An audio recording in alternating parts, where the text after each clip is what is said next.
Hey guys, I'm Jordy, and this is your guide to the massive gatekeeper to Ragnaros' fortress, the tank-destroying Baleroc. You are forbidden from my master's domain, mortals. I enact my master's will. I am he who bars the gate. Now, outside of the big man himself, Baleroc is absolutely the hardest boss in Firelands, and it will take some time for you to learn the cadence of the fight.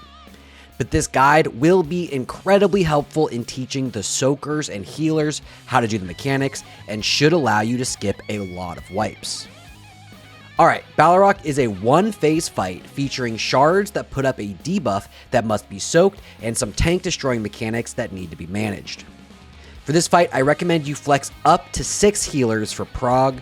The DPS check will be tight this way, but it should mitigate a lot of your issues early on, so we go with 6 until you're more comfortable. Alright, let's get into the mechanics. Baleroc has about 196 million HP on Heroic 25 and has a pretty tightened rage timer of 6 minutes, so your DPS need to really pump to finish him off in time. On PTR, in near perfect tier 11 Bis, we often reach the enrage and finished him off just after with some kiting, so pump hard. Okay, first we'll talk about the Shards of Torment. On 25-man, these things spawn in pairs, one in ranged and one in melee, always near a player. Now these crystals are brimming with dangerous energy and need to always have a player standing nearby soaking the energy that it emits, which looks like this, because if they don't, they will explode and wipe the raid. The crystal always picks the player closest to the center of its hitbox, and for every second a player soaks the crystal's energy, they get a stacking debuff called Torment, taking increasing shadow damage over time. These crystals stay up for about 25 seconds, so you're looking at managing 25 or 26 ticks of Torment on your raiders per crystal. We found that unless you have a cooldown, which we'll talk about in the walkthrough, your soakers shouldn't take more than 12 or 13 stacks, or half the ticks per crystal, as any more than that, and you'll find that they become unhealable from the amount of damage that the crystal is putting out. The general strat is we assign people in pairs to soak these, one person standing on the crystal for the first half of its duration, and a second swapping in for the second half, with healers paying careful attention to them as their stacks ramp up.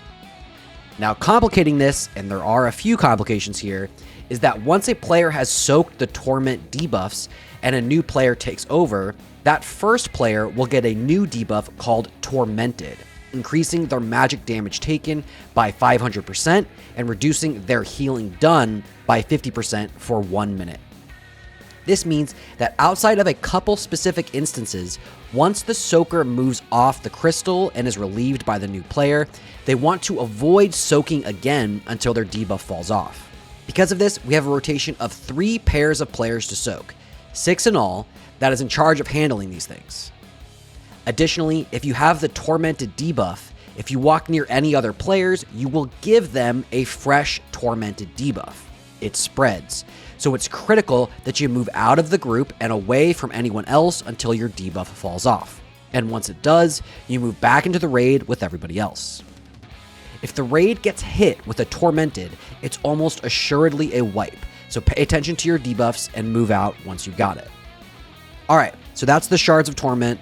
Well, mostly. There's a healing aspect of this that we're going to go over, but before we do that, we'll quickly talk about what the tanks are dealing with.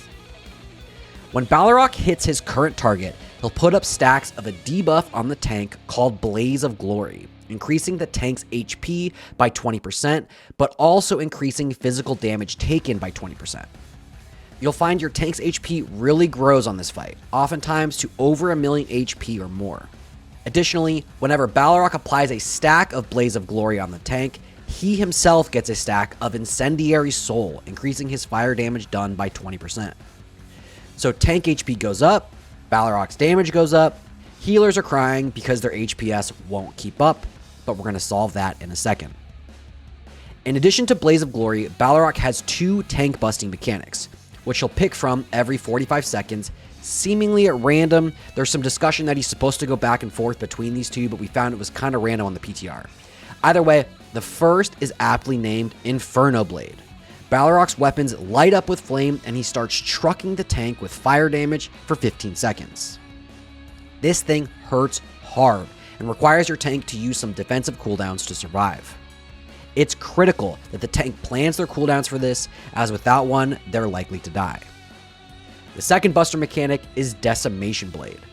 Baleroc's sword swirls with shadow energy, and every 3 seconds he'll swing at his current target and hit them for 90% of their max HP, reducing them to 10%, unless the target has less than 250k max HP, because then it'll just one-shot them. This can be dodged or parried, but cannot be resisted. We'll talk about how to deal with this in the walkthrough, but outside of dodge and parry cooldowns, you won't want to pop anything reducing damage taken like IBF or Shield Wall, as this ignores those abilities. Alright, so that's a lot of stuff. The way to counteract all this ramping damage and to increase the healer's HPS in order to keep up with the DPS that Baleroc is putting out is with the following. And let me just say, if you're watching this guide and you aren't a healer, please send this next section to your healers. It will save so many wipes. I promise you. Just make sure they understand, because it's confusing and it'll save you so much time. Okay, hi healers, how have you been? We have a healer union meeting next week at 9 p.m. I hope to see you all there. I'm bringing cookies. No, not like those gross vegan brownies that the druids brought last week. I'm bringing full fat and buttery cookies, mouth watering. Okay, sorry, back to Baleroc. Baleroc is a bitch of a fight. Let's learn how to do this together so that your raid leader loves you as they should, because you're the real heroes here. Whenever the Shard of Torment soakers build up stacks, increasing their shadow damage taken, you'll see that as you send direct heals into them, you, the healer, will get stacks of a 60-second buff called Vital Spark. Now, by itself, this buff doesn't do anything, but when you have it and you send a direct heal into the tank, who's buffed with Blaze of Glory, your Vital Spark will now change into a new one called Vital Flame. So the goal here is to stack a bunch of stacks of the first one, Vital Spark, by healing the soakers. Then when your stacks are high, you start healing the tank and proc it, turning it into Vital Flame, giving you crazy gigantic heals. This allows you to keep up with the ramping Baleroc damage. One thing to note here, depending on the amount of stacks of Torment that the soakers have, each direct heal will give you more and more stacks of Vital Spark per direct heal. So if they have less than 10, you'll mostly get a single stack per heal, but if they have over 10, maybe 2 stacks per heal, and if they have over 20 or even 25, you can get up to 5 or 6 stacks of Vital Spark per direct heal. So you're looking to abuse this and heal them quickly with direct heals, the higher stacks of Torment that they have, so that you get more and more stacks of Vital Spark than you would otherwise. Now, we're going to do some specific things to make sure that those soakers are able to take up to 25 stacks of Torment themselves, so you can really pump. More on that in the walkthrough. One last thing about this, if you happen to get tormented, your heals will really suffer as it reduces your healing done by 50%, but you can still stack Vital Spark while you've got it. So if it happens, and ideally it shouldn't, just swap to the soakers and start ramping up your buff. Okay, healer section done. Hi everybody else, and we're almost done with all the mechanics. We've got one last monkey wrench in this whole thing, countdown. Every 45 seconds, Baleroc will apply this debuff to 2 random players in the raid, excluding the tanks, that requires them to touch each other to remove, or else they will explode, killing the entire raid. This complicates the shard soaking and preventing Tormented from spreading, so if it happens and screws up your rotation, you'll need to have backups ready to soak just in case. Okay, that was a lot. Let's get into the walkthrough and see how this plays out. On pull, your main tank should boot in and tank Baleroc where he's standing, turning him away from the raid. We have 2 raid markers for the ranged, about 10 yards from each other, and the melee are behind the boss. 5 seconds on the fight, the first pair of shards go out, 1 in ranged and 1 in melee. Now the way that I'm about to explain this rotation is just the way that we did it. You can do it however you want, but this worked for us and it will work for you. Now for the first couple sets of shards, we're going to assign 2 specific people to soak 1 entire crystal. First the off tank for the first set, and then the Shadow Priest for the second set.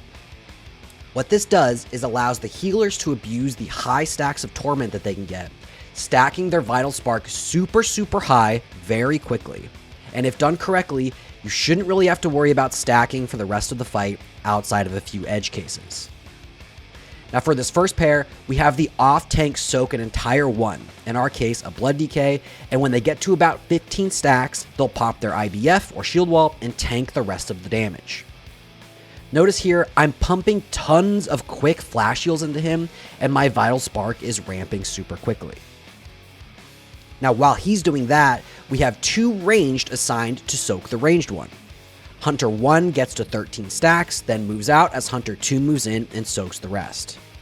They do take some good damage above 10, so watch them, but priority should be to bomb fast quick heals into the off tank as he's soaking to get those stacks high. I've gotten up to 65 stacks on this first soak, which is crazy high and helps put me way ahead early into the fight. After this first set, the off tank won't soak like this again, as he'll be pretty busy. Now, the second sets of shards go out. The raid moves away, and now our Shadow Priest goes in to soak the ranged one. The Shadow Priest does the same thing that the off tank just did, letting his stacks grow super high, and right after he hits 20 stacks, he'll pop Dispersion, which needs to be glyphed to reduce the cooldown, and then soak the final 5 or 6 stacks. Here you see me pumping heals into him, and I get over 100 stacks of Vital Spark after only 2 sets of shards. From this point, I could honestly just ignore the soakers, but if I have downtime for whatever reason, I can help heal them to build more, or just to spot heal them as they go. Now, as the Shadow Priest is soaking and ranged, you'll notice our melee doing this weird dance at the melee crystal. As the crystal only hits whoever is closest to it and the first few stacks, even with 500% more magic damage taken, it's not enough damage to kill you, so our melee move in and out, soaking stacks in a cycle, pretty much invalidating the need to set a series of soakers. The melee crystal is pretty easy in this way, just be sure to spot heal them if they accidentally get too many ticks of it. The melee will continue this cadence for the rest of the fight. Alright, so the second set of shards is done, we move to the third and our normal rotation sets in. The third set spawns, the raid moves away from it, and the person designated to soaking starts. About halfway through, that person moves out and their partner moves in, soaking the rest of it until it despawns. We continue this way for the rest of the fight. 2 sets of pairs for the ranged, plus the Shadow Priest taking 1 entire crystal by themselves. Remember, the order works this way because once you've soaked, you have the Tormented debuff, increasing your magic damage taken by 500% for 1 minute, and this spreads, so if you've soaked, you want to move out of the raid, away from anybody else, to allow for your debuff to fall off safely before moving back in and dodging anyone on your way that might be tormented. In addition to this, countdown is going out. So if you're tormented or the person you're paired with is tormented, you will get a fresh tormented debuff as you run to each other. If this happens and you're in some rotation, you need to call for a backup person to help soak for you. Comms here are important, so we say your name needs a backup. In my case, Jordy needs a backup, rotation 3, and someone says, I got it, and we'll cover for you until your debuff falls off and the normal rotation can begin again. Alright, we're almost done. Now the tank should have a bunch of stacks of Blaze of Glory, which is great, but you'll find that even with the new huge amount of HPS the healers have, Decimation Blade will still truck your tank super hard, and topping him off from 10 to 100% within 3 seconds is very difficult. In this case, we have the off tank taunt the boss whenever Decimation Blade is being cast. He's got a much smaller HP pool, and often even a single heal with a buffed up healer is enough to get him back to 100%. Remember, you'll need to have over 250k HP, and our tanks are just a bit under that in normal gear, so the off tank might need to taunt the boss, get a single stack of Vital Spark, putting him over 250k, before the main tank taunts back early on in the fight to get above that threshold. Once Decimation Blade finishes, the main tank taunts back and the fight continues. Inferno Blade casts, the tank pops a strong cooldown for 15 seconds, and we make it through. The fight continues this way for the entire 6 minutes. It's a long, grindy fight with often frustrating edge cases that if you're quick on your feet will be easy to manage, but even a single person screwing up will ruin the pull. Big reasons that we wiped here are someone running into the raid with Tormented and debuffing the entire raid, people forgetting to soak a crystal, or the tank dying to Inferno Blade or Decimation Blade. So watch it carefully and use cooldowns to survive. And even if you hit the enrage timer, the boss is still pretty killable. Just kite him as best you can and make sure you soak the crystals as you do. If no one's on them, they will explode and kill the raid. We had to kill a full 20 seconds after the boss enraged, so don't give up if you're close. If you did your jobs, didn't spread torment unnecessarily, survived the boss's onslaught of attacks, he should go down and you're one small step away from Ragnaros himself. Congratulations. Alright, let's talk about some tank tips. This fight is all about surviving for you. HP doesn't really matter here as you've got a lot coming from the Blaze of Glory buff, so look to itemize for dodge and parry. They'll go a long way to surviving the boss's attacks. And work to line up those cooldowns for Inferno Blade. It's likely the way that you die here and need something to survive. And for healers, I know, this one's a lot. Remember, build Vital Sparks early and then use it to keep that tank up. We assigned 3 full-time tank healers here, with one paladin ramping huge stacks on the early shards and then taking over tank healing while the other 2 do the same. And be careful not to heal the tank when you want to be building stacks. Once the Vital Spark has flipped over to Vital Flame for 15 seconds, you won't be able to build stacks until it falls off again, so focus on those soakers and get that buff high. Then swap to the tank. And if you get Countdown or Tormented, make sure that you call what your assignment was so that the other healers can help cover until your debuff falls off. It sucks, but it does happen, so work to build stacks of Vital Spark during it as it's your best way to come back strong once Tormented falls off. And for the DPS, this fight is all about sticking to your shard soaking rotation and not dumping a Tormented debuff on the raid. Move out once you've got a debuff and wait it out. And melee, you can pop defensives to soak the crystal if your HP gets below half, and then wait until you get a heal before going back in. If you see someone soaking too long in melee, move in and help them out. Everyone needs to live for the entire fight to meet that DPS check. Alright, well that's it for Baleroc. It's a very tightly tuned mechanic and DPS check, and if you've got what it takes to get him down, you absolutely can do Heroic Ragnaros, so hold your head high and get ready for the big guy. If you enjoyed this video, do me a huge favor and like and subscribe. It helps me a ton and I super appreciate it. And that is it for me. We're almost done in here, so get ready for the boss man himself soon enough. See you all in the next one.